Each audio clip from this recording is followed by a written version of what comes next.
Him is currently work as a senior lecturer in Management and Science University, Malaysia.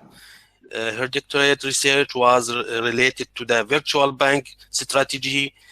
She has 20 years of experience in corporate planning and project management with various multinational companies. Throughout the years, she has highly accomplishment variable track record in fields such as analysis, business process mapping, and re-engineering, and the development of an interactive prototype. And also we have Dr. Fordoz Azmi, is currently work as a senior lecturer in Management and Science University, Malaysia. His doctorate research was related to the business administration, financial economics, management practice. In addition, he has presented his research work in many international conferences, as well as published articles in international referred journal in the area of business administration, finance, economics, and other topics. Moreover, he has several years teaching experience in various subjects related to the financial, economics, management, and research methodology in 3 different universities. So welcome our speakers in University of Mosul virtually. Sorry, we cannot make any hospitality for you. We can just say hello because we are online. Okay. Our lecture, I will give you a brief about the methodology. So we start with we ask this workshop. It's answering the question of the researcher: can I choose methodology to do my research or thesis? This question normally the researcher asks himself if he can choose the methodology from the beginning or not, because in some university, even when he want to start a study, he should select the supervisor that he is the supervisor. This is qualitative, this is quantitative. We know this issue. So every time the researcher asks this question, this workshop, inshallah, will answer this question by me and Dr. Ahmed, Dr. Aklin, and Dr. Azmi. So first of all, we have general tips to write methodology part. Here, when we say methodology part, we mean in the thesis and the part in the research.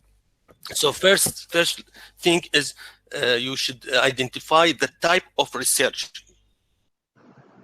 Okay, then how you collect your data and how you analyze your data, then tools or material you used, then the last thing in justifying for choosing this methodology. Okay, we have like general 4 steps to write research methodology. I will present it. The first step is you should explain your methodology approach. This is the first part from the, yes. The second part is describe your methodology, your methods and of data collection. The first step is describe your methods of analysis. Then the last step is evaluate and justify your methodological choices. The first step is about what your problem or question did you investigate and what kind of data did you need to answer it. So this comes from, you can explain about the qualitative, which is the survey or questionnaire is the very famous tools for it, and the qualitative, which is interview or observation or tracking. It's the about using these tools. And we have also the mix combining of the numerical and measurement, which is maybe in-depth explanation. Okay, the second step You should give full detail of research method, outline the tools, procedure, and material you use to gather data, and the criteria you use to select participant or source. So if you choose qualitative or quantitative, you should go in detail. Like if we take survey, how did you design the question, and what is did they take from the question? What is the sampling? What is the size? What the sample size? How you collected, by phone, by online, by face-to-face, and also for qualitative, you can. The second step for methodology is to describe more like if it's observation or interview, the type of observation is covered on uncovered, or there is tracking, there is a note sheet, or also for interview, did you prepare the question like structured, semi-structured, or non-structured interview, or in-depth interview. There is many types. We will see our guests. They will maybe explain more about it. This is just overview. So we have also to describe your method of analysis. Now in the methodology, we should have also part about describing the analysis methods. So which is in qualitative, how you will analyze the numbers by software, by PLS, AMOS, SPSS, or another thing, or by qualitative, you use content analysis, thematic analysis, or software for analysis, such as in vivo. Okay, the last step is evaluate and justify your methodological choice.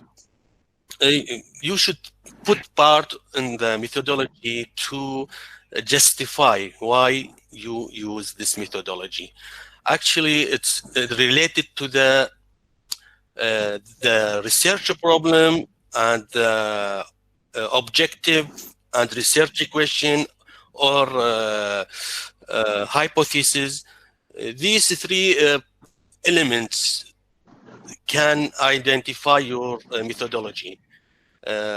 Because each aim, you should reach it by collect type of data, and this type of data is linked to the methodology approach. Here we can cite some researchers that use this methodology, and in the end, this is some reference from our side. So now we can start with our guest to go deep in the methodology. So Dr. Ahmed, Dr. Firdaus, and Dr. Jacqueline, the floor is yours. Thank you so much, Dr. Uday, for this nice introduction and the starting up with the research methodology. I will be moderating from now on until I handle the microphone for you back. Okay. So we have our also the other slides last time we shared with you. So if we are going to the second slide, I want to ask Dr. Firdaus about research methodology. Sometimes some researchers, they are using the word method. Sometimes they are using the word methodology. Sometimes they are using the word science of method or science of methodology. Is it the same, or is it different, or we are using them interchangeably? I want to have please some insight from you. Thank you. Okay. Thank you so much, Dr. Ahmad.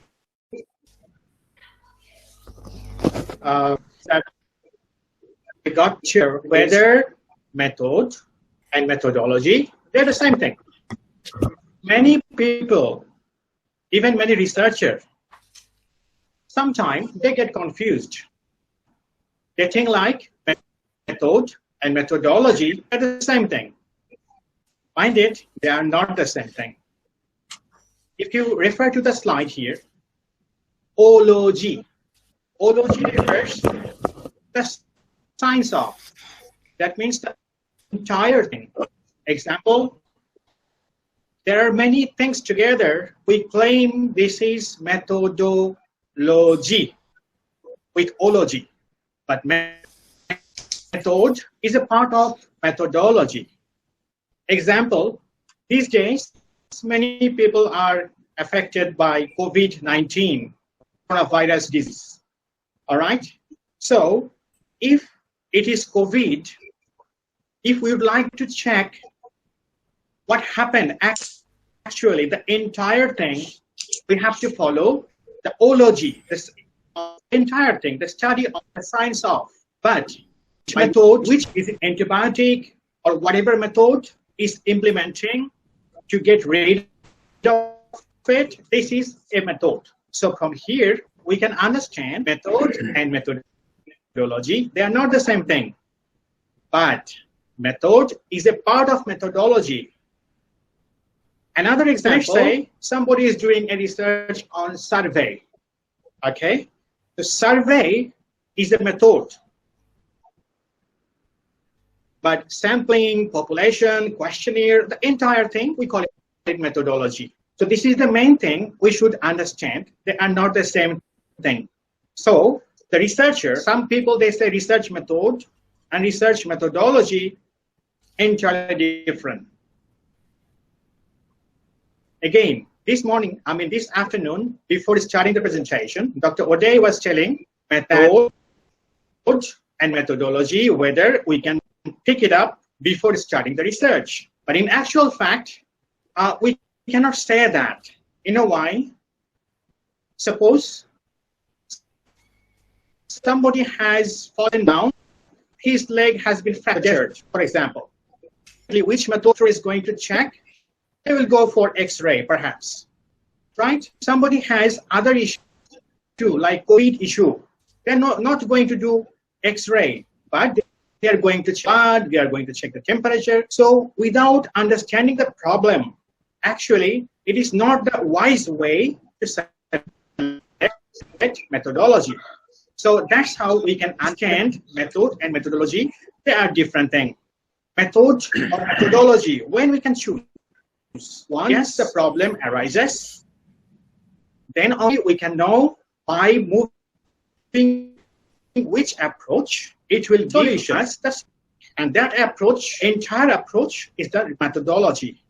So that's how we can differentiate. Thank you, Dr. Ahmad, for asking this question. Thank you so much. For your clarification about the method and the methodology, and when we are using, trying to use the when we are starting or within our research. May I ask Dr. Jacqueline, please, about what is the question we want to ask ourselves when we want to choose the right methodology, Dr. Jacqueline? Thank you, Dr. Ahmad. Thank you, Dr. O'Day, and also thank you, Dr. Firdaus. All right. Now we understand the difference between research method and research methodology. But before we choose which method for our research, we need to understand what research methodology is concerned about and how it explains several things. Let us first look at why a particular research or study is undertaken. A particular research is undertaken because there is a problem needs to be solved. Problems that requires attention. Okay? And now the question is how a research problem is formulated.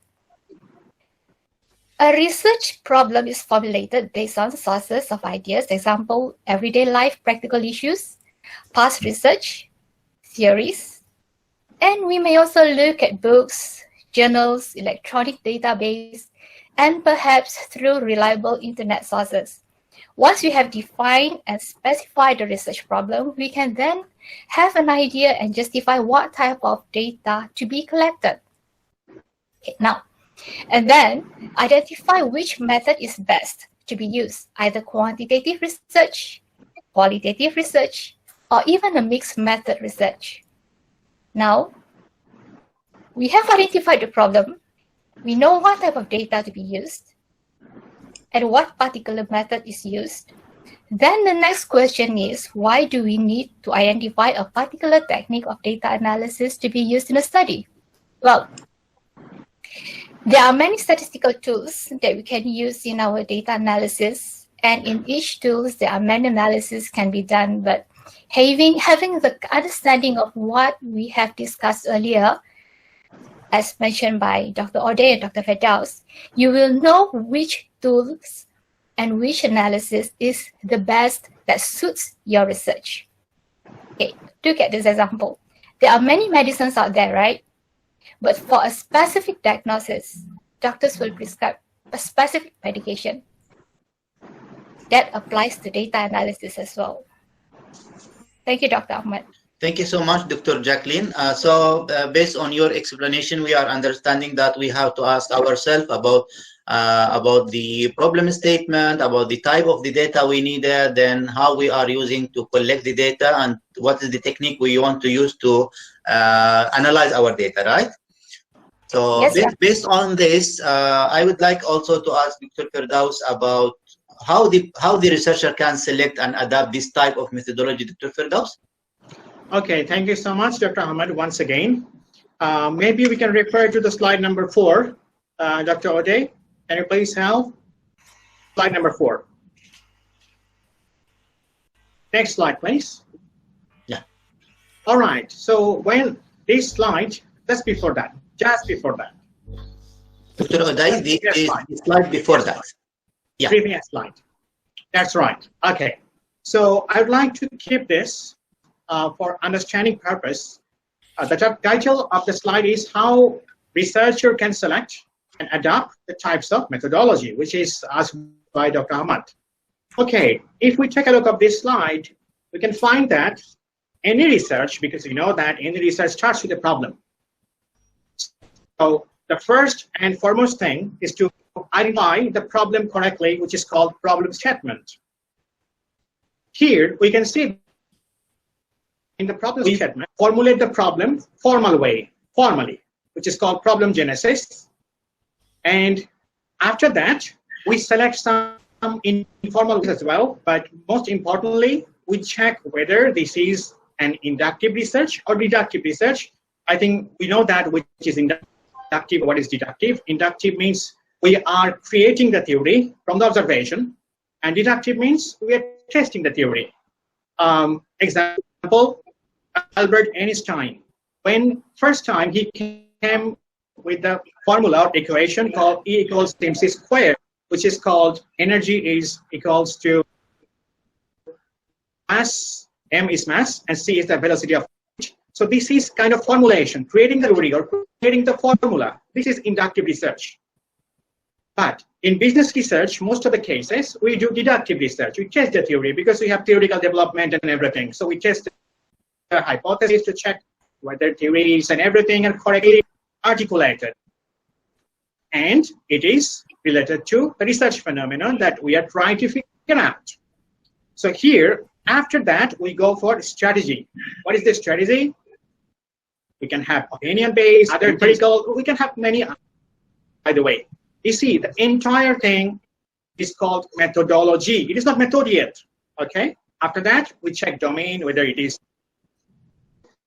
individual, whether it is group, whether it is case study, literary, whatever it is, because we find out, as Dr.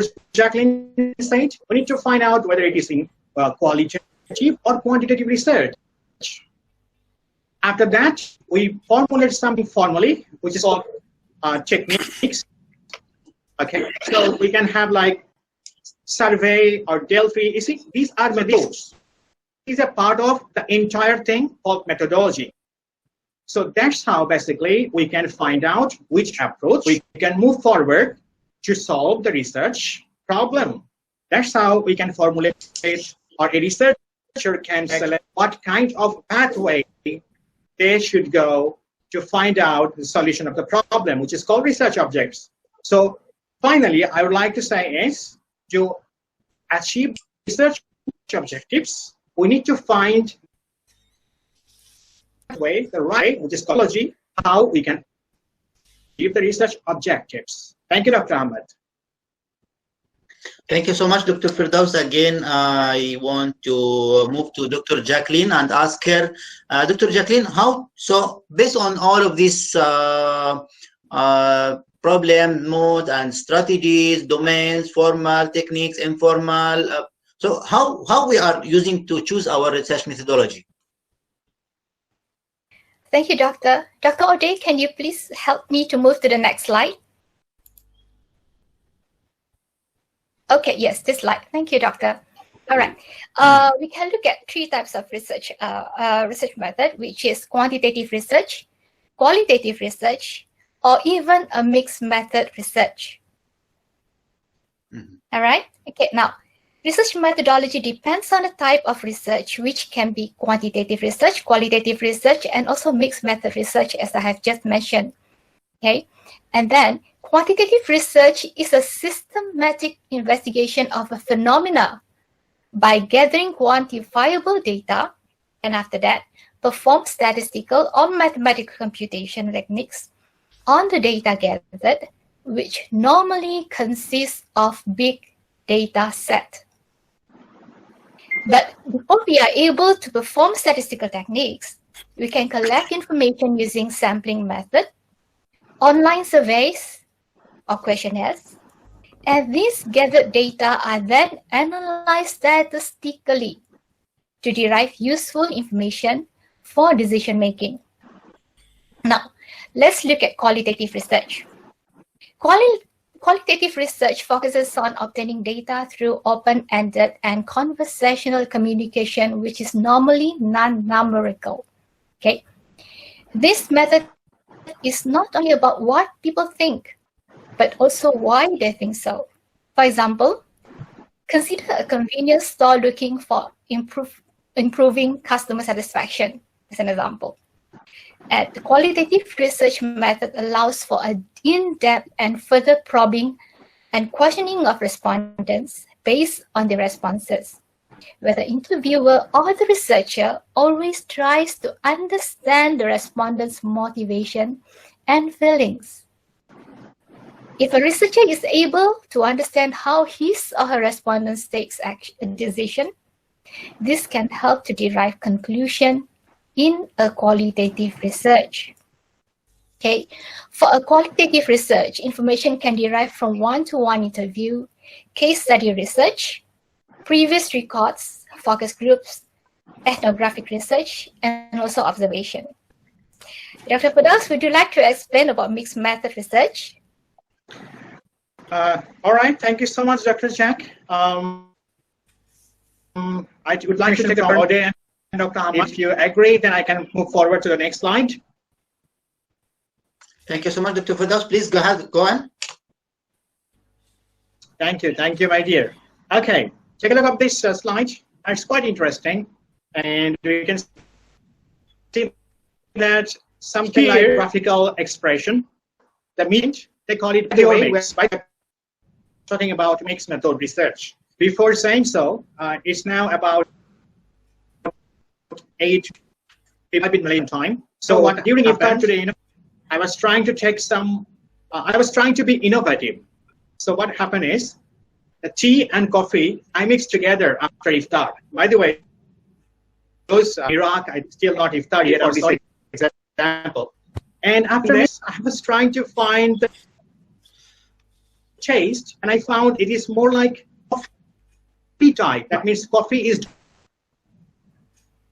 dominating. It is fully mixed, actually. Okay. Same goes to here. If you refer to this slide here, middle point, which is called pure mix. All right.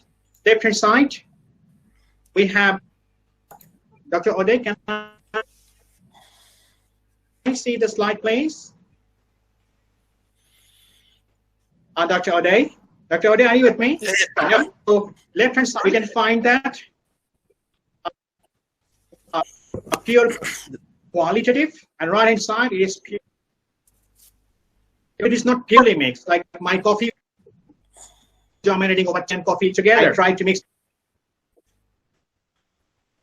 So it is called dominating. Dominant, for example, coffee dominant mix or tea dominant. Is more than of qualitative quantitative, we call it quality dominant mixed method, and vice versa. If it goes like pure quantitative, if it is more, this is a question mark. Is there how simultaneous way, one by one, or which one comes first, which phase comes first, and how many person, what is to do validating, and a lot of things actually. So, I go back to this question, whether a researcher can select the methodology before starting the research. So I think we understand the answer. We have to find out the problem again, and then to go identify which research, what kind of mixed method or quantitative, and to go about many things. It is a broader concept. It is not something like method. It is sampling. It's not only something like approach, paradigm. It is all about which consists everything. At the end of the slide presentation today, discussing about. Now, if we'd like to move forward about this, we can know that Dr. Ode, maybe you can change the slide to the next slide. Next slide shows that the outline of research. Doctor, Dr. Azmi, sorry to interrupt you. Doctor, yes, you can turn off the camera now because maybe the internet is low. So after you finish presentation, you can turn on the camera again. Okay? Okay, sure.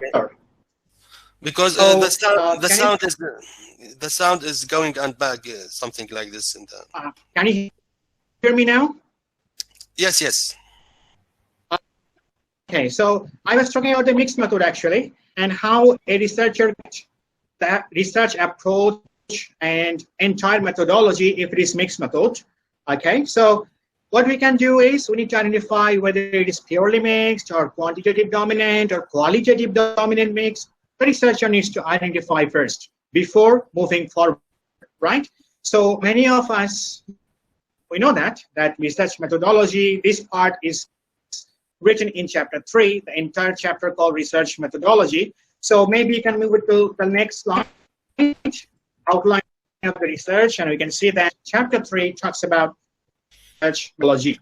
But many of us need to know what are the contents, so what are the things that it is written inside the methodology, chapter 3. I'd like to refer to Dr. Ahmad. Maybe Dr. Jack also enlighten a bit on this, the way of writing methodology part in research or thesis.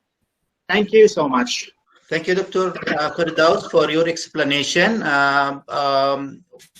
For the outline of the research, we are usually locating the, if we are having 5-chapter thesis, we are placing the methodology in chapter 3.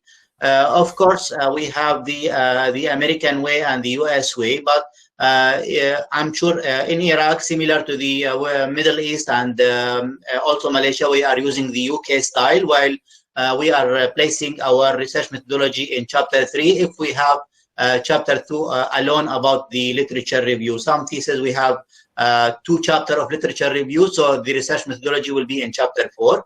But let's assume that we are having a 5-chapter thesis or research, so then we are placing it in the chapter 3. I would like to ask Dr. Jacqueline about the way to write the research methodology part in the thesis or in the research. Can you enlighten us, please? Okay, thank you, doctors. All right, now let's look at the way of writing methodology part, okay, which is usually in chapter 3, as what Dr.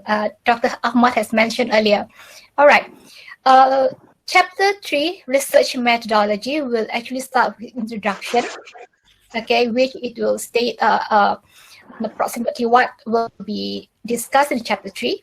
And after that, it will be followed by variables, which consists of the conceptual framework and research hypothesis.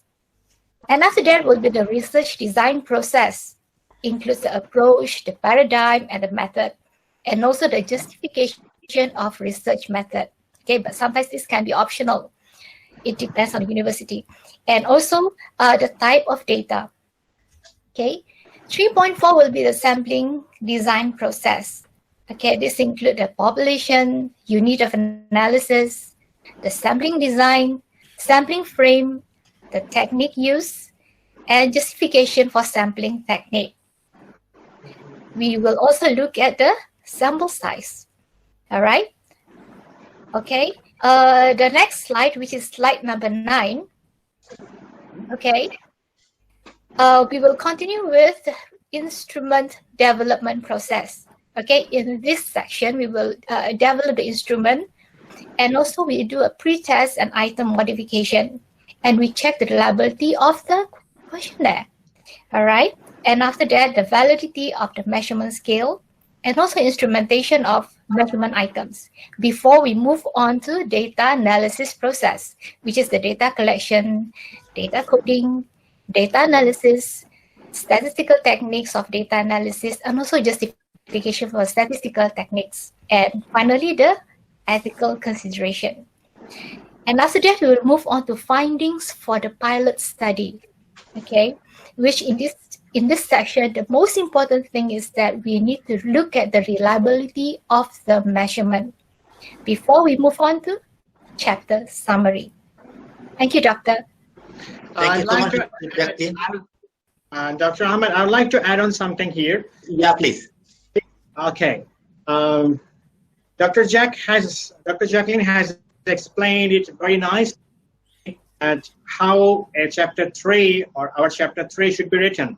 But actually, this is only an idea, chapter 3. Many of us, maybe we can try to focus on other part like time horizon. We know that time horizon, we have cross-sectional, longitudinal, or retrospective. The other contents actually, it depends on research to research. The idea of chapter 3 is quite standard. Just now, whatever we have presented, Dr. Jacqueline has presented. For the business research, we do like this way. For engineering, they have other things like simulation, perhaps, or other way. IT, they have prototypes. So it depends. But this is not hard and rock formula that we must follow this.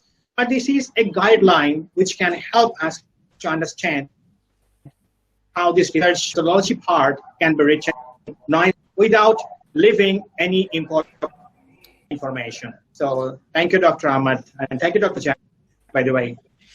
Thank you so much. Thank you, Dr. Firdaus, Dr. Jacqueline, for your explanation. So by this, we are explaining about the research methodology and the terms, what's the question we are asking ourselves when we are choosing the right methodology for our research, and what is the process we want to follow to have the right methodology for our research. Then what is the quantitative and the qualitative and the mixed method, and which will be acceptable, and what methodology will be suitable for our research. And then we move to the quantitative or qualitative or the mixed method, whether they are quantitative mixed or purely mixed or the qualitative mixed. And then we move to the chapter 3, how we are going to write the methodology, what's the main items we need to include for our methodology. Of course, each research will be slightly different from the others. Each science will be slightly different from the others, but as a research methodology, the base, the root of the research methodology will be the same. It's just only somehow the application. As we promised you, as we promised the Jamia Al-Mosul about this interactive session, we would like to back the microphone to Dr. Uday. So we want to open the floor for the question and answer. So our expert will be answering you for any of your question, concern, and to be like an interactive session. And also we would like to hear from you once you are answering our questionnaire, and also for the registration for this workshop. We want to ask to listen from you. What is next? What next you need from us? What is the next workshop you are looking for? So we will be very much happy to collaborate with Mosul University to help you, inshallah. Thank you so much. The microphone back to you, Dr. Uday. Thank you, Doctor. Actually, thank you, Dr. Firdaus, Dr. Jacqueline, and Dr. Ahmed for this presentation. But actually, I know we have many questions Okay, because this is just maybe a highlight for the qualitative method. So for me, I have a question about the. I want to know the software that you use now in the analysis the data, especially for the statistical. The latest software. I mean, I know the PLS, I think, and Amos. Maybe there's a new software that's coming up for the analyzing the statistical data, or. Okay, I'd like to. Yes, I'd like to answer. Thank you, Dr. Ojay. This is a very important question, I guess, because many of us, those who are researchers, sometimes scratch our head. We don't know what to do because they've got a lot of analysis software now. It is analysis, as you said, statistical analysis.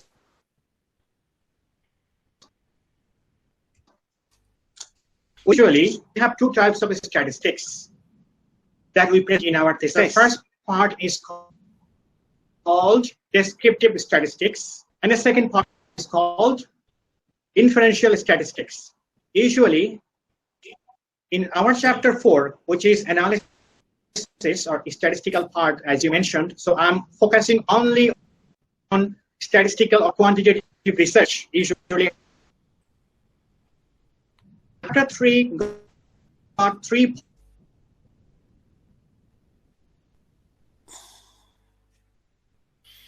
usually we call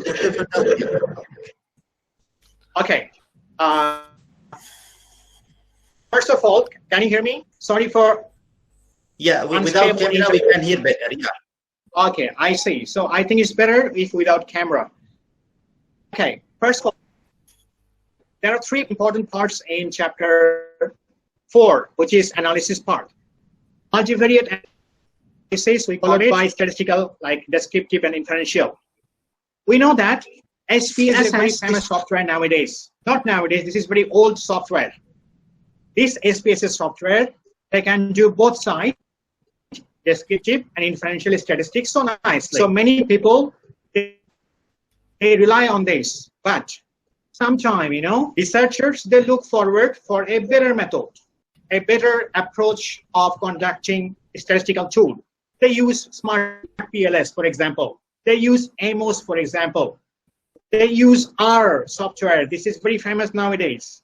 Sometimes if it is a secondary data, they use eView software. And then they use, like, let's say it is time series data, or it is what kind of data. You have to identify first. It is panel data. So it depends what kind of data, what kind of software is suitable. But if somebody would like to do EFA, CFA, so I think Amos or PLS should be the suitable one. But many researchers, they don't know that we cannot simply take whether Amos or PLS, even though both of them, they talk about structural equation modeling. You see, there are several reasons of selecting this. This one I would like to emphasize or highlight, because analysis tool or analysis software is not a fashion that whatever I would like to take, I just pick it up. No, it's not like that. Let's say our data set, for example, we have to go through, as I said, multivariate analysis. Multivariate analysis, we can do normality, heteroscedasticity, homogeneity, multicollinearity. We can do many things. If our data is not normally distributed, most likely we go for PLS, not Amos. If our theory is less developed, it is not prominent theory, we go for PLS, not Amos.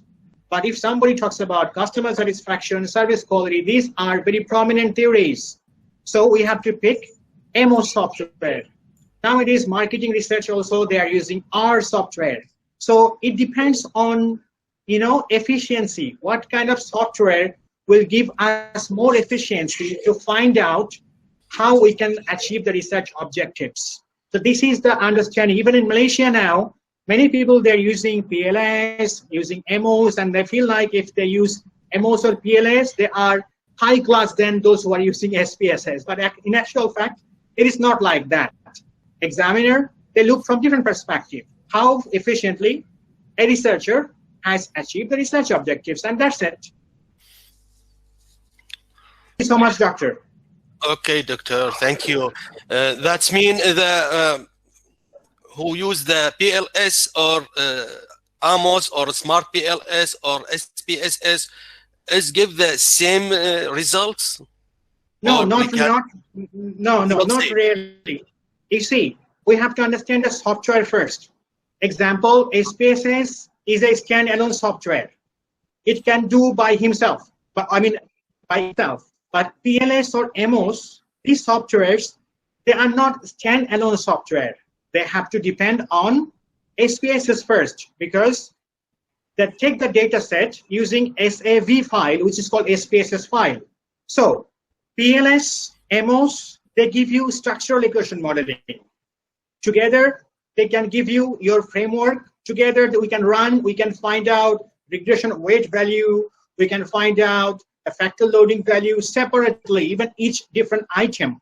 However, SPSS cannot do so because we need to transform the data for further analysis, regression or correlation, and we cannot really segregate item-wise. So this is one of the pitfalls of using SPSS. That is why perhaps nowadays the researchers, they would like to use PLS or MOS to find out the things more efficiently and accurately. Thank you, doctor. So we can, if Dr. Jacqueline have any point for this about the softwares, or Dr. Ahmed? No, thank you, Dr. Ode. Dr. Firdaus has explained it very clearly. Okay, thank you so much. So we can now, I will choose some question from the chat, then we will open the mic for the participant to ask directly. Actually,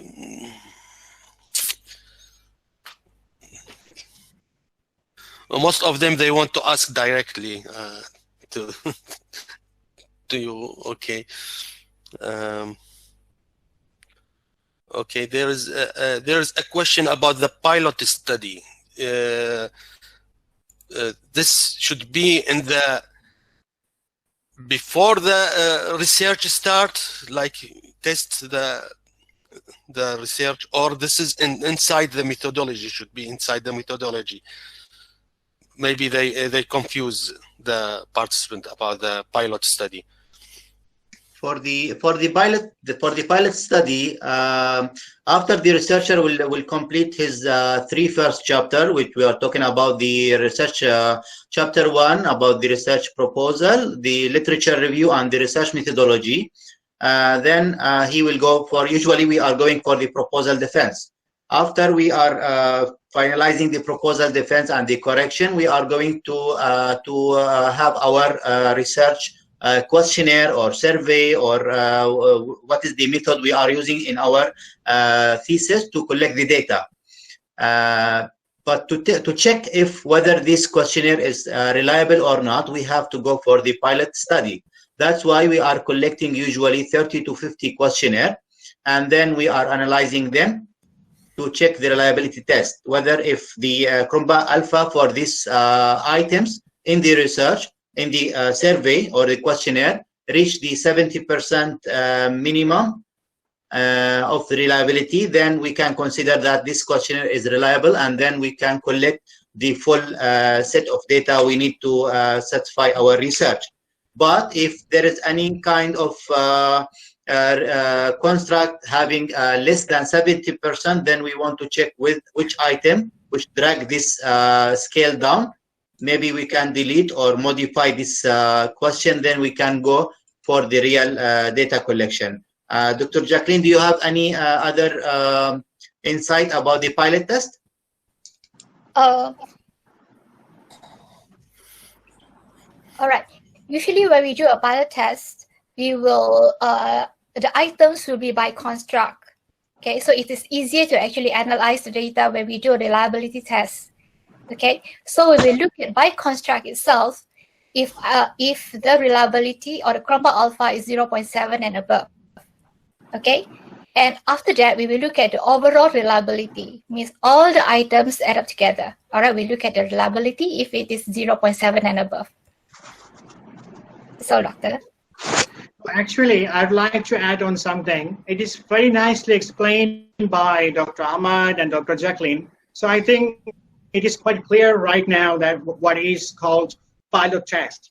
But you see, I can give a simple example of pilot test. Our children, let's say 1 year old or 2 years old, or maybe a toddler like 4 or 5 years old, sometimes we are a little innovative, right? So we make food for them. Sometimes they throw out, they don't want to eat. Pilot test is I'm cooking the food very smaller scale, maybe 2-3 spoons to test whether my kid will like this food or not. Otherwise, if I cook a lot, it is a kind of waste. Same goes to pilot test. You see, nowadays, virus. This is a very dangerous issue right now, and everybody is scared to go out. So what happens is, many companies, they're trying to create something to solve this issue. Some of them, they are coming up with the antivirus. This is called antibiotic, right? So if they do it in smaller scale before the mass production, it is called pilot test. But again, I would like to refer to Dr. Ahmad. Dr. Ahmad said, this is called reliability. Dr. Jacqueline said reliability. How much? 70%, which is called Cronbach alpha value. Because one guy, Lee Cronbach, long time ago, 1951, he came up with the formula. Alpha, beta, gamma, kappa, lambda, pi, psi. We know that these are Greek word, Greek alphabet. So he took alpha, the first letter of the Greek word, and came up with this alpha value because his name was Lee Cronbach or Lee Cronbach. So he called it Cronbach alpha. This value must be at least 0.7 and above. And he came up with the idea, if it is not, I mean, overall, if it is not more than 0.7 or 70%, we can find out which particular item is the problematic. That means which particular ingredient is creating problem to add the reliability. So we can figure out, and we can, that's how we can finalize the reliability section before to the mass survey, final survey. So mind it, this reliability pilot test reliable should appear before our final set. It is after validity. We go for analyze whether our instrument, which is called questionnaire, is ready for. And once we get the result, which is reported in chapter 4, this is then different pilot study. That's why pilot study we prefer to present inside chapter 3, not in chapter 4, because this is smaller scale to check reliability only. Thank you, Dr. O'Day. Thank you so much, Doctor. We have also, I think, repeated the question about we hear about the qualitative and the quantitative. We can use this methodology for all of the, I mean, the field of study. I know there's a qualitative, I mean, quantitative experiment study. I think under these two type of methodology, we can list down the subtype of the methodologies that the engineering part can work, the historic study or literatures can work on this methodology. So I want to hear from you and your experience about the most of methodology that used that cover all the type of the studies. It can be. Usually, Dr. O'Day, usually like our research will guide us, our type of data will guide us what to choose. The previous research will guide us what to choose in our which type of methodology we want to use, whether we want to go for the purely quantitative, purely qualitative, or we have to go for the mixed method. You know, from the word research, we are talking about tree and search. So it is done before, and we are doing the same research in other environment. So our research, our type of data will guide us where to go, what type of methodology we have to choose, and what type of analysis we have to do later on. Like if you are talking about maybe you want to study something about the classroom, whether you want to ask the student themselves or whether you want to ask the lecturer themselves, which background, which overview you want to highlight, or maybe you want to ask both of them. Maybe you want to ask some, like you are producing students for the industry later on. Maybe you want to also ask the industry player outside what they want from your graduate. So you cannot only ask the student for themselves. You cannot ask only the lecturer. Maybe you want to also to go for the industry outside. So your type of data, your type of research will guide you which methodology you have to use in order to satisfy your finding and analysis like that after this. Dr. Firdaus, I think you have some insight about this topic.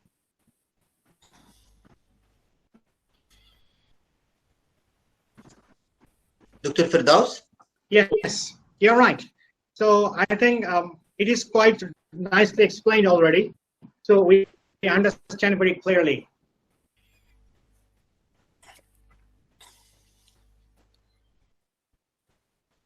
Thank you so much, Dr. Adai. Okay, I think we will take the last question from the chat, then we will open the mic for the, okay. Yeah, most of the question is about the selective methodology. I think no need to repeat what we said, but in general, if your research aims or research objective and problem statement, you need to make it equality, so it's the research will go quality and use the quality method.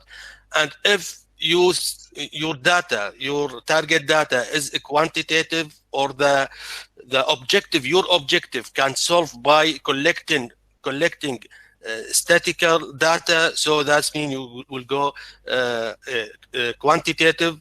So after that, the analysis of the data, the number data or textual data or observation data also depend on your objective and how you reach the problem statement. Now we can open the floor for the participant, but please one by one. Before we start, can I ask a question, Dr. Uday? Yes, Dr. Ahmed. Thank you very much for Dr. Ahmed and Dr. Jacqueline and Dr. Firdaus for their clear and amazing explanation. I just want to ask for qualitative research, what is the newest software we can use? I know, for example, Word Cloud. Is there a newest software like this? And thank you very much. Mostly the most like two famous software we are using now, either the in vivo with any version like 10, 11, 12, or we have the Atlas. Of course, there is so many other type of program we can use, but the most famous two software we are using, the Atlas and the in vivo. Thank you very much, Doctor. Yeah.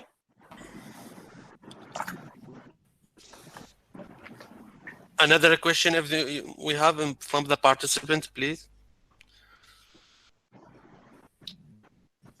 By the way, the form for the certificate already in the chat, so you can fill it. Assalamu alaikum. Assalamu wa rahmatullahi wa barakatuh. Excuse me, Doctor. Can I ask you some questions? For example, if I do a thesis, can I do pilot study for the problem statement as well in order to support the problem statement? All right. So, you see, problem statement, what is that? First of all, we need to understand what is the problem statement. Thank you so much for asking this question. This is very, very important question. I really would like to thanks for this question because many of us were quite confused about problem statement. Excuse me, Doctor. Another question, can? Yeah, sure. Can it be like one after another? Otherwise, maybe we can, we are getting older in Ramadan. Also, we are forgetting things. So maybe one after another should be better. Is it okay with you? Yeah, okay. Yeah, doctor. All right. Okay. Excuse me, doctor. Thank you. The number of questionnaires it depends on the dependent variable and the independent variable. For example, some doctors says the sum of dependent variable and independent variables multiplied by 50 is the number of questionnaires. Are you agree with this? Okay. For the problem statement question, maybe we can answer, but I would like to answer this technical issue, number of questionnaire. I mean, items in the questionnaire. You see, in our framework, usually we have independent, we have mediating, we have moderating, we have dependent variables. Sometimes we have maybe, sometimes control variable as well. But control variable, usually we don't ask questions and we don't analyze the way we ask for other variables, because there is no hypothesis for control variable. Many of us, we may not know that, but maybe we can take note about that control variable is usually we don't put any hypothesis. By the way, number of items in the questionnaire. You see, we always check these items as our soldiers in the battlefield. For example, if we have sufficient soldier, there are many shapes where we may lose our soldiers or our soldiers may die. Example, after creating the instrument, the first step is called pre-test, where we check the content validity and phase validity. In the pre-test stage, we may lose some of the items, okay? Then we have pilot test. Pilot test, maybe reliability does not fulfill, so we may lose some more items again. So this is other soldiers are dying also. So after that, we finalize the questionnaire, which is called item for the actual survey. Now, after actual survey also, sometime we may lose, example, EFA, exploratory factor analysis, where if we have cross-loading issue, saturations, no loading, or many other reasons, we may have to remove some of other possibility where we can lose our items. After that, we check reliability. This is the final reliability of our data. Again, there is a possibility to lose our items. You see, so far, many ways to lose our items. That's not about it. Next is called FA, where we have a little possibility again to lose our items. After we have measurement model, again, possibility to lose one or two items. Finally, structural model. Again, very minimum, though very minimal, but still possibility to lose our items. Since beginning, we are losing the items for each and every event, correct? So it is better if we have sufficient number of items in the questionnaire. Example, what you said, times 5 or whatever. Yes, this can be the rule according to Here's colleagues 2010. Here and his colleagues 2010 and 2012. You can refer to Kothari 2004 and Malhotra 2007. Newman 2007. According to them, yes, you can follow that. But it's better to have the sufficient number of items. Otherwise, if any variable consists of less than 3 items, we have to remove the entire variable, which is not really practical and big question mark about our research. So it is better, at least from my little understanding, at least 10 to 12 questions, at least for every variable should be fine.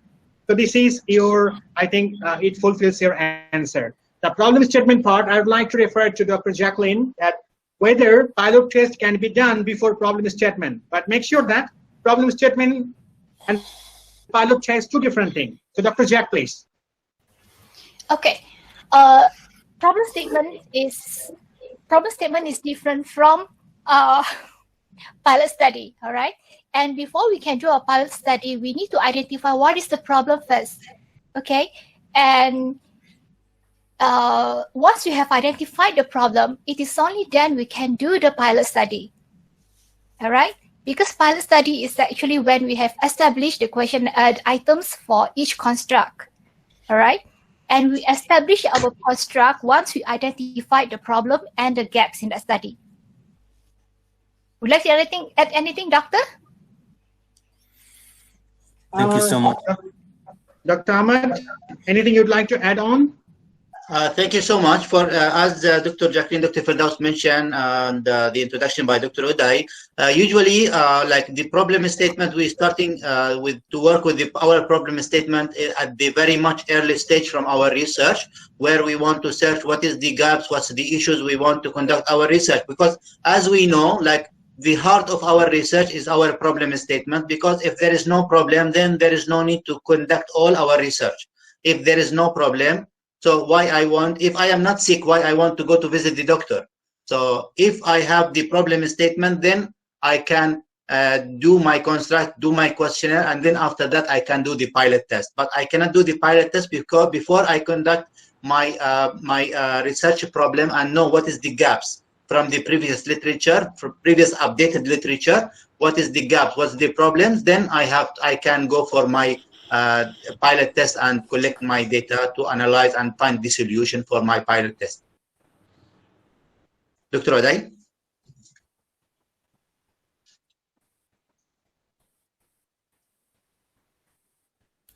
Thank you, doctors. If we have another question from the participants. Sure, most welcome. Sure. No problem. No problem. Sure. Yeah. We have time, right, doctor? Until iftar. We have time until your iftar. Yes. Until because we are done with iftar. Yeah. Assalamu alaikum. Salam. Walaikum salam.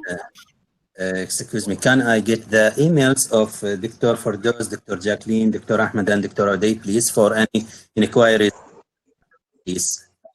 Yes, sure. It's in the PowerPoint slides. You can find it in the first page.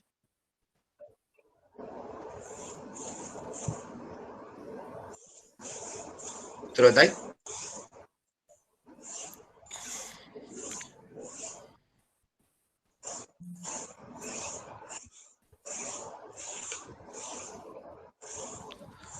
So it's clear. Maybe you can send us your email. I will forward the address for you. Very clear, Doctor. Thank you so much. Okay. So if we have another questions or any comments, if you have, if in Arabic, in Malay, we are ready to translate also. Yeah, we are speaking different languages, so you may ask. No problem, but we even if you want to contact us using our email also, we will be very happy to help you. And also, if you have any kind of research, you need some help or collaboration also, we are very much open to collaborate with you and help you for your research. Don't worry. Assalamu alaikum. Salam. Alaikum assalam. Walaikum salam. Excuse me, Dr. Ahmed. As you said, you and other doctors, methodology should be the third chapter, and the analysis should be the first chapter. But if the student will do system, in this case, the system will be the methodology and the analysis, right? The analysis usually come after the research methodology, right? Because before you analyze, you want to plan. Actually, like the first three chapters, it is the plan for your thesis or your research. While you want to collect your data about your problem, about your objective of your research, what is the updated literature talking about your research, and what is the methodology you want to use to conduct your research. After we plan for this information, then we are going to use our data to collect our data, whether questionnaire or survey, or even you want to have system, or even you want to do like online analysis or the online data you are using for your primary data. So usually we are collecting the data once we are finalizing our first three chapter, or after we are organizing our methodology part. Last question, please, Dr. Ahmed. No problem. I have my friend. He did the master degree he did the third chapter about the methodology, then the fourth chapter, system, fifth, chapter number 5, the implementation of the system, then chapter number 6, the analysis. In the Viva, one of the examiners told him, you should transfer the 2 chapters of the system inside that of conclusion, the last chapter. The student told him why. Then the examiner said because the topic is feasibility study of the technology. Then you should transfer the system inside the chapter of conclusion. Are you agree with this idea or no? Okay, doctor. Let me give you some ideas before Dr. Ahmed concludes this. You know what? My PhD thesis many years back, it was 7 chapters. My thesis was 7 chapters because my analysis part was so big and we had to separate this chapter into 2 chapters.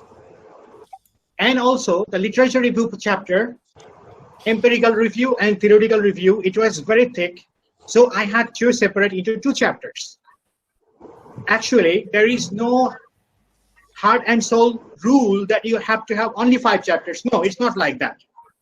You can arrange accordingly, okay? It depends on many things actually. Your research, your ideas, your field of research. This is number 1. Number 2, yes, introduction, we have problem statement, objectives and other things, then literature review, then research methodology, then analysis, this and that, then conclusion, recommendations. But this is the overall idea. But how you would like to organize this, it depends on you, your supervisor, and finally the examiner's taste. Sometimes examiners, they may ask you, okay, why not you split only your research framework to another chapter? Sometimes they say, check this one from this chapter and put it there. So it depends. There is no heart and soul rule here. So I agree. I think we agree on that. If your supervisors or examiners, they ask you to do so, and we can do it, no problem. Without hampering the main structure, we can do it. Okay? And Dr. Ahmed, sorry for Doctor, thank you so much, Dr. Firdaus. Actually, like it's a very good answer for the question, because like we don't have any solid structure for the thesis. Dr. Firdaus mentioned you are trying to write your thesis, then your supervisor will guide you, will help you how to structure your thesis. In my case, before I had 2 chapters for the research, for the literature review. But when I go for my proposal defense, the examiner told me, no, you have to do it only 1 chapter for the literature review.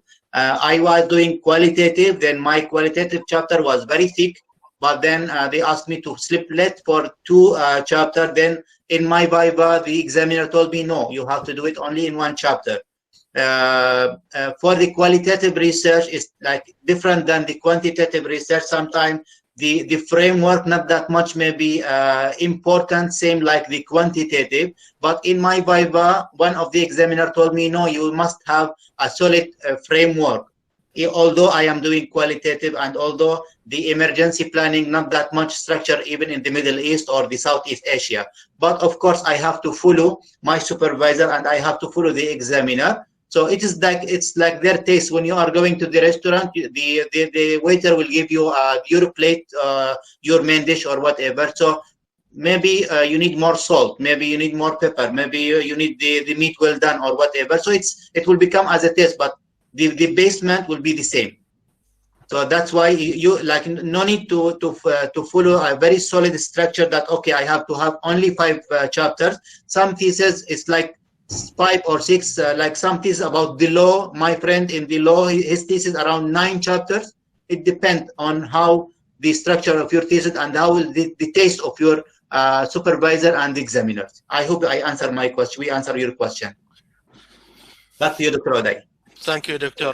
Actually, I want to mention some thing about nowadays we can see in the methodology chapter or methodology part and from the research something about the research design.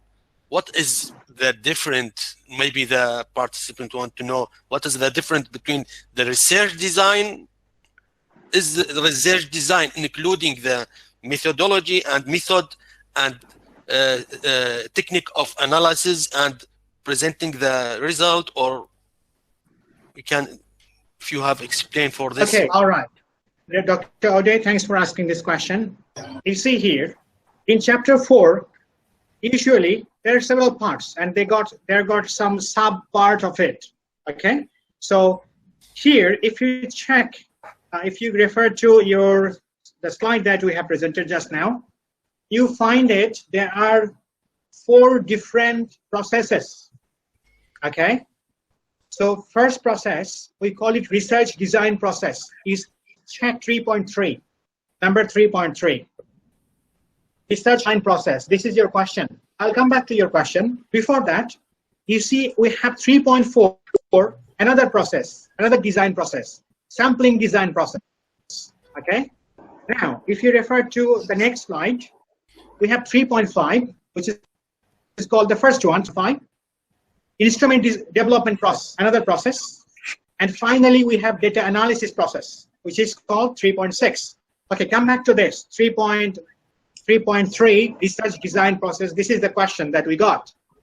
Under design process, we have research approach, we have research paradigm, we have research method, we have many other things like types of data and other things. Okay, design process only talks about what kind of approach we are doing. Is it inductive or deductive? What kind of paradigm we are talking about? Is it positivism, constructionism, pragmatism, or critical realism? Or we can talk about research method, let's say survey method, for example.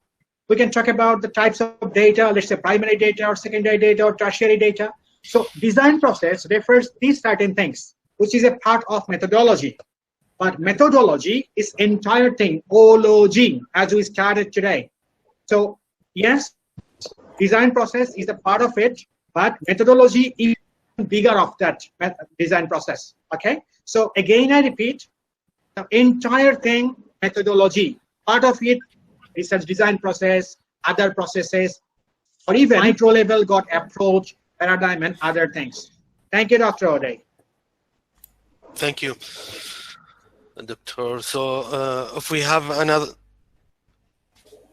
another question from the participant. Sure. Assalamu alaikum. Salam wa rahmatullah wa barakatuh. Alaikum assalam. Actually, first, I would like to thank the presenters for this valuable lecture about the methodology. And unfortunately, I missed part of it because the internet connection. I have one question, I think, to Dr. Firdaus about the data. About the data. Okay. What if we collect the data and we find that is not normally distributed? How can we analyze it? Sorry, we collect the data and we find one? Yeah, if our data are not normally distributed. Okay, no problem. Understood. Thank you so much. How can we deal with it? Dr. Muhammad, thank you so much, Dr. Muhammad. This is very good question, very, very important question. You see, data is not normally distributed. First of all, we need to understand what is normal distribution. So, first of all, we need to know what is normal distribution. Normal distribution is like bell shape. The middle part is more upper line. Okay, this is called bell shape. It may happen it is not normally distributed. We check through statistical way. We have 2 approaches. First approach is called SK, skewness and kurtosis. Second approach is called KS, Kolmogorov-Smirnov. Okay, we have 2 approaches. Statistically, we can check whether it is normally distributed or not normally distributed. If we find, even with both approaches, it shows it is not normally distributed, there is a question whether we have to go through parametric or non-parametric test. And give an example. If we check correlation, usually we do Pearson's correlation. But if our data is not normally distributed, still we can do correlation, no problem. But we don't do Pearson correlation. We do Spearman correlation. Or sometimes we do candle correlation. You see, analysis remains same. Only the technique of analysis, it may differ. We don't have to recollect the data again, no need. but still we can utilize the same data until and unless this is automatic data. If it is normal, not distributed, it is not problematic, but it is not normally distributed. It's fine. We can still analyze with this data that we have in our hand, no problem. Thank you very much, Doctor. Thank you, Doctor. Thank you, Doctor, You are for most welcome. I think there is a question from the chat. He asking about the number of the participant on the survey. He mean when he distribute the survey, like the sample size should be 200, 500. Then he collects like 100 from the 1,000 survey that he distribute. This 100 is enough for him, or he should continue to distribute more. I mean, he should mention the rate of response in the thesis. He should. Yeah, okay. I know in Malaysia. When you distribute 1,000 survey, we get like 150 from. Yeah, impeding. As I know about the response rate. Yeah. Yeah. Yeah, this should be included in the thesis, or from the limitation. We can go through this one. I would like to request Dr. Jacqueline and Dr. Ahmed on that. But before that, let us segregate this answer. This is a simple question. Sounds like simple question, but actually there are many things underlying with this question. I can give an example. First of all, how much to select the sample size. Explain about that. Dr. Jacqueline will be explaining about the response rate issue, if we go through that, and how to check the response rate. And maybe finally, I will add on if anything we can add on top of what we discussed. So I would like to refer to Dr. Ahmed first. Thank you so much, Dr. Firdaus.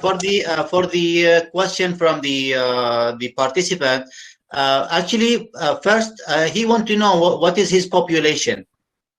And then sorry to interrupt. We can give example. Like I want to make a study for our student in the University of Mosul. We have around 40,000. Okay.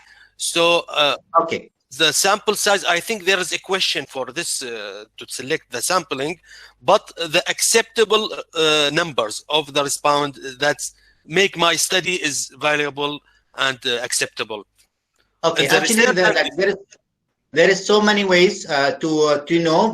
In Mosul University, we have 40,000 students, and we want to do a study for Mosul University. So, referring to the Cohen formula, or referring to the Morgan table, Christian-Morgan table 1970, we want to know this 40,000 student population, how many expected or accepted sample I want to collect, in order that I can say that my data is covering the this sample will be covering the population. I can generalize my finding on the population. So if the 40,000 I have to collect maybe 384, 370, 351. What is the number there in the table, or in maybe in the Cohen formula? Then that one was supposed to be my minimum sample size I have to collect valid for analysis. But for the response rate, I want to refer to Dr. Jacqueline. She will enhance about the response rate. So we will know how to collect our data to reach this minimum number valid for analysis. Dr. Jacqueline? Okay, thank you, Dr. Ahmad, and thank you, Dr. Ode. All right, for the response rate, let's say we need, let's say the population is 40,000, right? And then based on the Z-score table, all right, based on the Z-score, and also which was summarized by Christian-Morgan and Cohen, all right, they will give a number of how many minimum sample that we have to collect. All right, and if let's say the minimum sample that we have to collect is 350, example, all right. Okay, now it means that the researcher needs to collect at least that amount, but we know that when we collect the sample, when we have reached, let's say we need 350, we may not be able to collect 350 based on the studies. So what we'll do is that we will refer to previous research or previous studies. What is the response rate? Sometimes they say maybe this kind of study, the similar study, the response rate is 65% or 70% or 80%. So we need to know that we have to take 350 and divide by 0.7 or 0.8, and we get the total numbers that we should collect minimum. Because sometimes let's say we have let's say if it is at 80% and we have the amount that we should collect, all right, we need to also take into consideration other reasons that we might need to exclude that questionnaire. All right, so that is why we have to have a response rate to help us to give us a gauge on how many questionnaires that we have to distribute to actually achieve 350 in the end. All right, because some of the exclusion that we have to consider after that. Anything that you would like to add, Dr. Firdaus? Thank you, Dr. Jack. I think more is like that, but one more thing I'd like to add on. I think it is nicely explained by the population. Number of population is one of the important things to determine the sample size.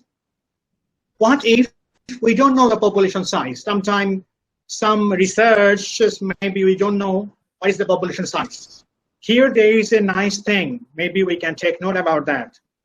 You see, sampling, we have two things, two ways we can do sampling. Number one, random sampling, which is called probability sampling, right?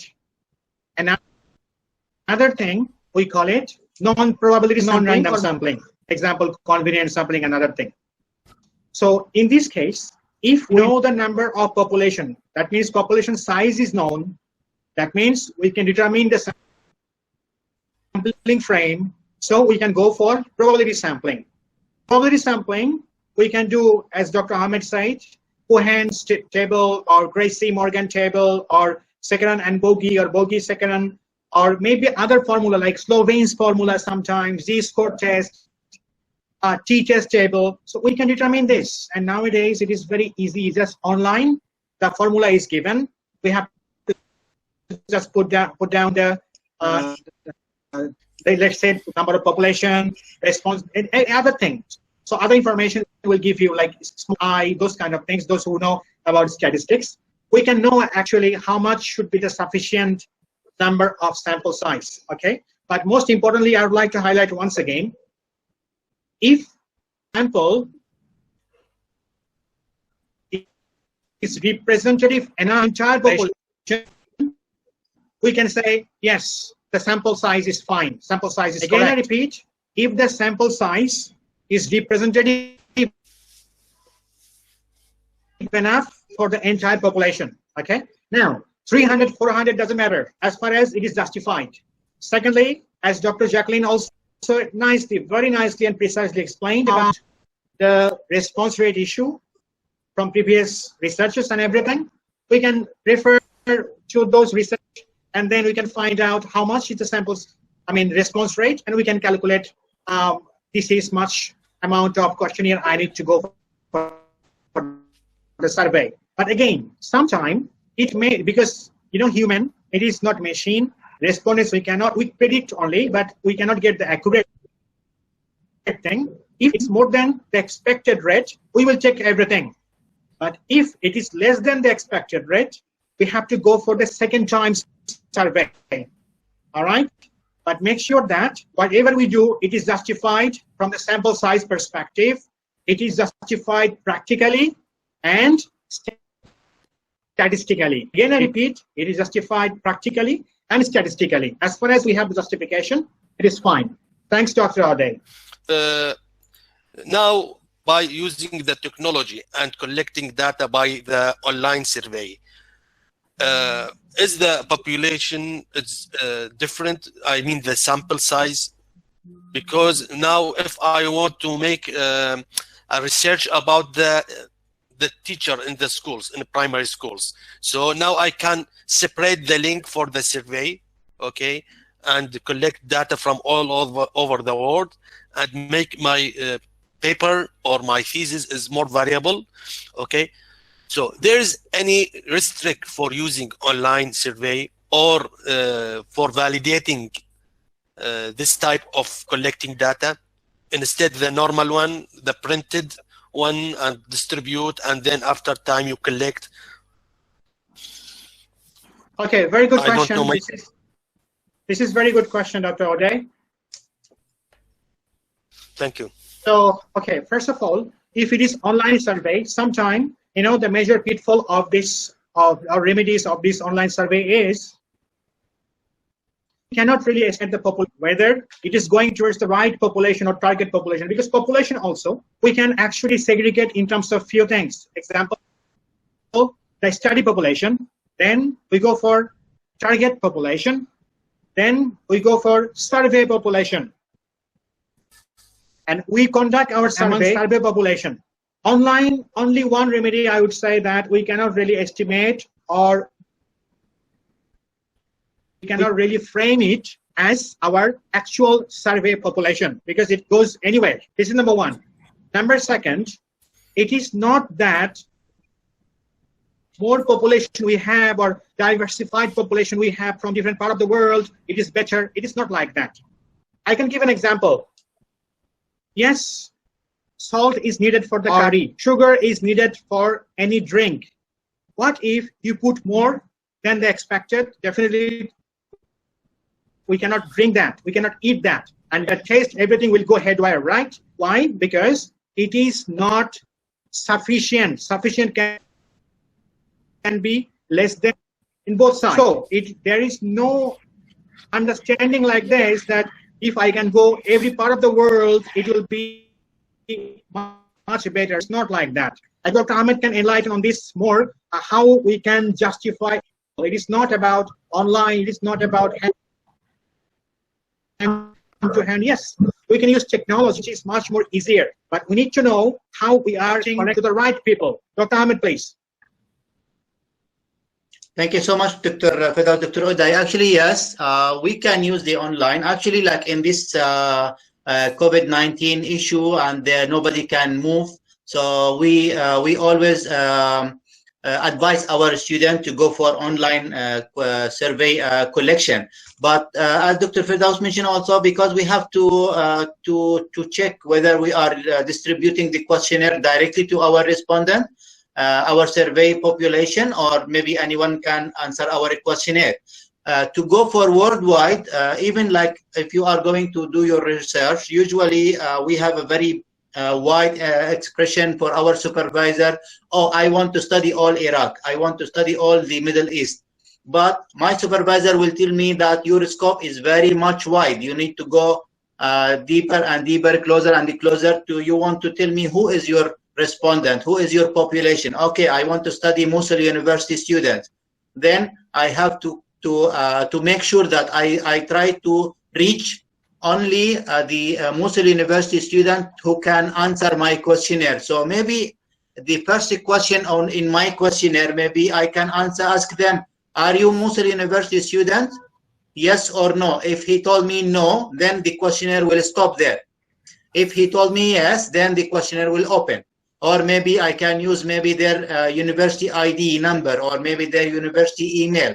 So I can, for that, I can make sure that I am going for the right population to answer my questionnaire. But to collect the data from everybody, as Dr. Firdaus mentioned, it will not be sufficient to my research, because if they are not Mosul University students, how they will answer my questionnaire?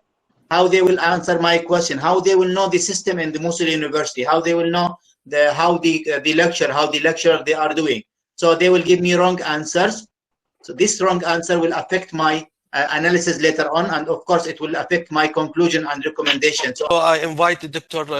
Bayar Al-Slavani, the Dean of the College of Engineering, University of Mosul, to present the certificate for appreciation for our guest for today. And also I invite Dr. Khawla from the Media and Publicity Division in College of Engineering to present the certificates for appreciation for our guests. And thank you so much for this collaboration between MSU and UOM universities. Thank you. Thank you so much, Dr. Uday, for the invitation. شكرا دكتور عدي. بس احب اقول good evening all. Thank all Dr. Jacqueline, Dr. Firdaus and Dr. Ahmed. Thank lots for joining us in our training course. Thank you for you and your valuable lectures or workshop. And we hope and look for more scientific collaboration with MSU. You are most welcome. Thank you very much. Thank you, Prof. Thank you so much. Thank you, Prof. Thank you, Prof. Thank you so much.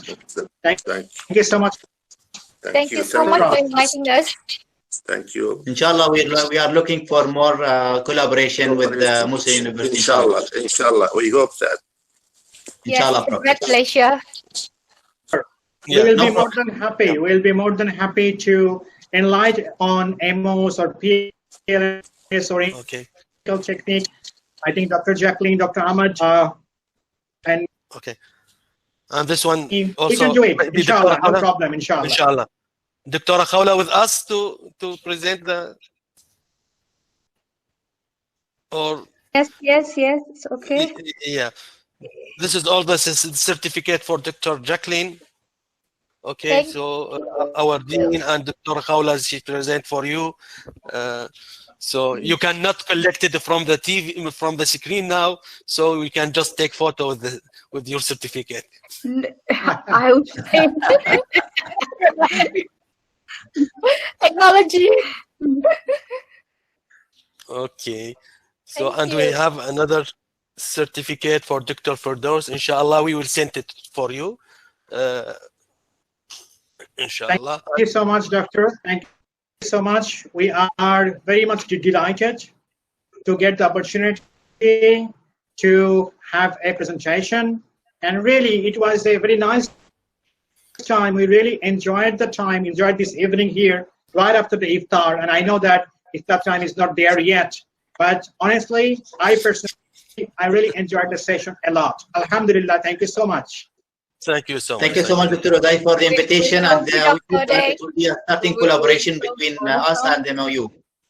Thank you so much. Thank you for your time. It was very nice. Thank you, Dr. Khawla, for having me. Dr. Ahmed, Dr. Firdaus, and Dr. Jacqueline, thank you so much for your time.